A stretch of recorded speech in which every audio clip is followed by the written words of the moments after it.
Hello friends, today something unusual for massage therapist. I wanted to show you how to make sauerkraut.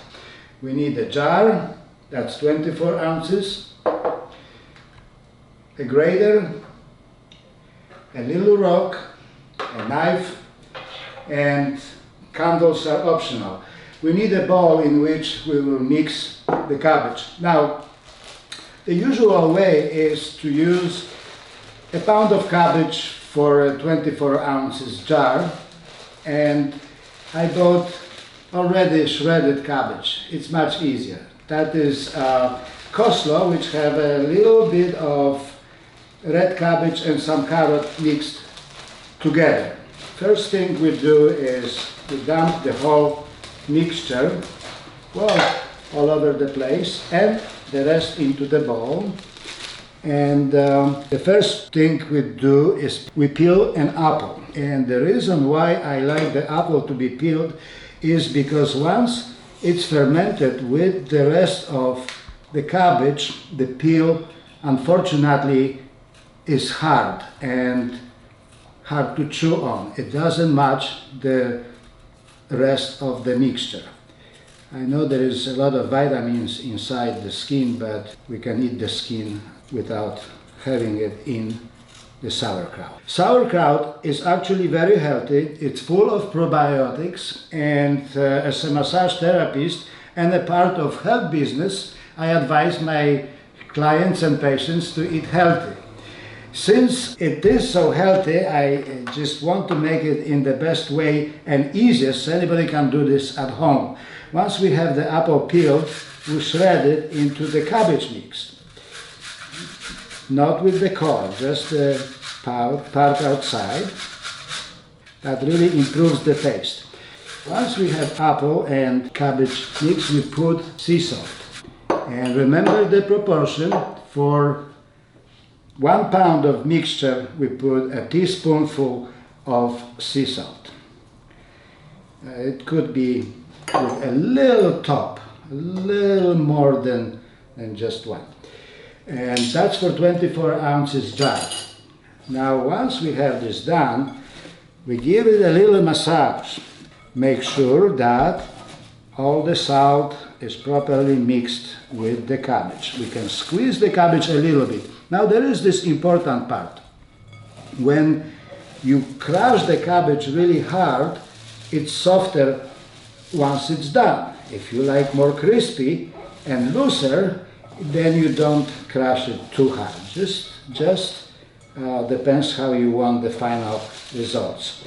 And you do this for a few minutes, mixing with apple and salt. Real massage. Okay, wash hands with a towel. And now gently we fill the jar. Initially it looks like it might not fit there, but I've done this many times before and it will. That's really simple.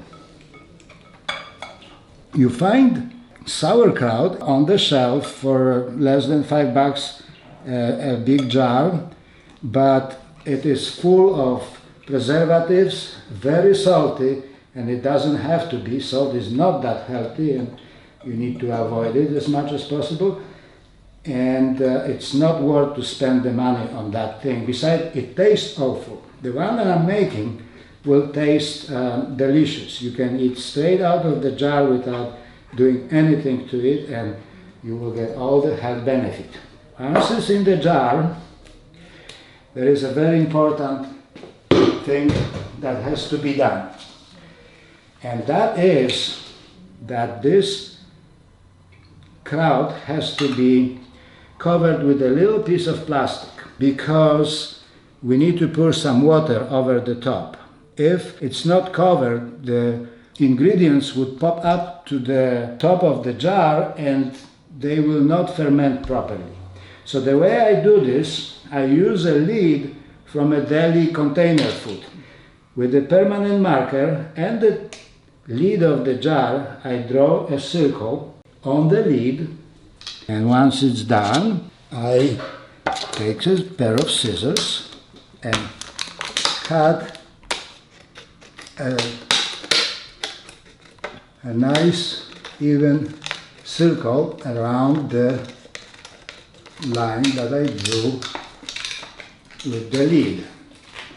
Once that's done, I do one other thing, which is, oops, there is a little left over, and I try to cut in between the lines so the marker is not in the food. So we cut the lid into the middle from the edge.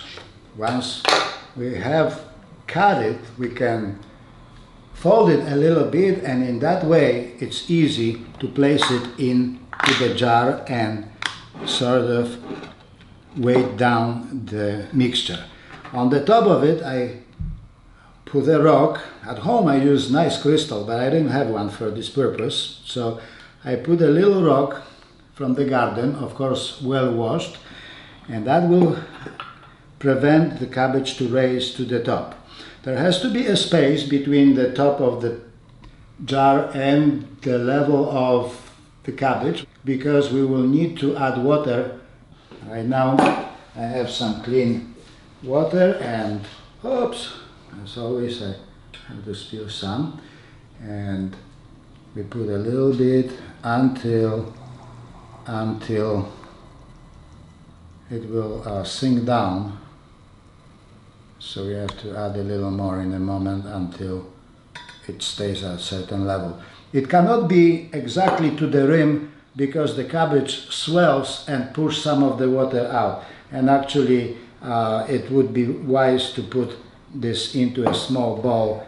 As far as this is concerned, you keep it in the room temperature for 3-4 days, checking occasionally if the water level is above the cabbage line.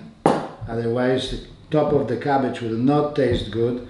It kind of gets whitish and mushy.